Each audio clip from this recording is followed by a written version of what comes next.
வணக்கம். சற்று முன் கிடைக்கப்பெற்ற ஒரு மிக முக்கியமான செய்தி ஒன்று வெளியாகி உள்ளது. அதிமுகவின் தொண்டர்கள் பரபரப்பில் ஈடுபட்டுள்ளார்கள். எடப்பாடி பழனிசாமி அவர்களை கைது செய்வதற்காக டெல்லி காவல்துறையினர் தற்பொழுது தமிழகத்திற்கு வந்துள்ளார்கள். மேலும் கலவரங்கள் எதுவும் நடைபெறாமல் இருப்பதற்காக சென்னையில் துணைப்படை இராணுவமும் குவிக்கப்பட உள்ளதாக தகவல்கள் வெளியாகி உள்ளது. சுமார் 700 கோடி டெண்டர் ஊழல் முறைகேடில் எடப்பாடி தான் குற்றவாளி என்று உச்சநீதிமன்றம் தீர்ப்பு வழங்க உள்ளதாகவும், தற்பொழுது உயர்நீதிமன்ற தீர்ப்பை எதிர்த்து உச்சநீதிமன்றத்தில் வழக்கு தொடர்ந்த எதிர்க்கட்சி தரப்பினர்கள் 700 கோடி டெண்டர் ஊழல் முறைகேடில் எடப்பாடி தான் குற்றவாளி என்பதற்கான ஆவணங்கள் அனைத்தையும் சிபிஐ துறையினர் முன்வைத்திருக்கிறார்கள். இது மிகப்பெரிய அளவில் தமிழகத்தில் நஷ்டத்தை ஏற்படுத்தும் விதமாக மிகப்பெரிய ஊழலாக அதிமுகவின் ஆட்சியில் பார்க்கப்படுகிறது. விசாரணைக்காக டெல்லிக்கு அழைத்து செல்லும் பொழுது அதிமுகவின் தொண்டர்கள் சில நபர்கள் கூலிப்படைகளை வைத்து கலவரங்கள் எதுவும் நடைபெறாமல் இருப்பதற்காக துணைப்படை இராணுவமும் டெல்லி காவல்துறையும் தற்பொழுது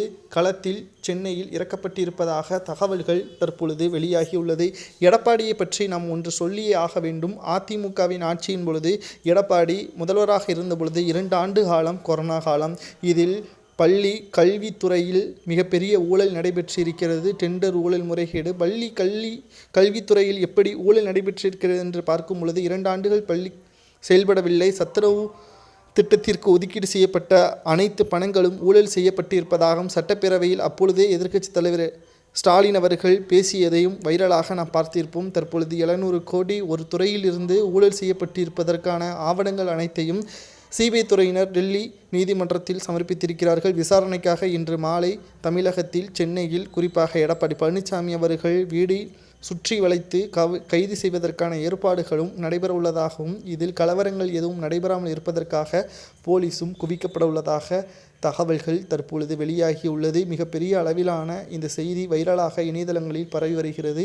அதிமுகவில் எடப்பாடி இருக்கும் வரை வெற்றியடைய முடியாது என்று ஒரு சிலர்கள் பரப்பி வரக்கூடிய நிலையில் இந்த கைது நடவடிக்கை நிச்சயம் அதிமுகவில் பரபரப்பை ஏற்படுத்தும்.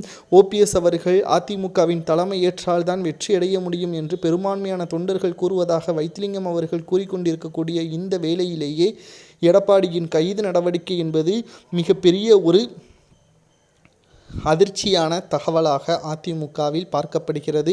பொறுமையாக இருந்து பார்க்கலாம். எடப்பாடி கைது செய்யப்பட்ட பிறகு நிச்சயம் அதிமுகவின் அரசியல் வட்டாரத்தில் மிகப்பெரிய ஒரு மாற்றம் நிகழும். உண்மையாக எடப்பாடி தான் குற்றவாளி என்று அறிவிக்கப்பட்டால் கட்சியிலிருந்தும் முழுமையாக நீக்குவதற்கான ஏற்பாடுகளையும் செய்வார்கள். ஏனென்றால் 2026 தேர்தல் அதிமுக கைப்பற்ற வேண்டும்.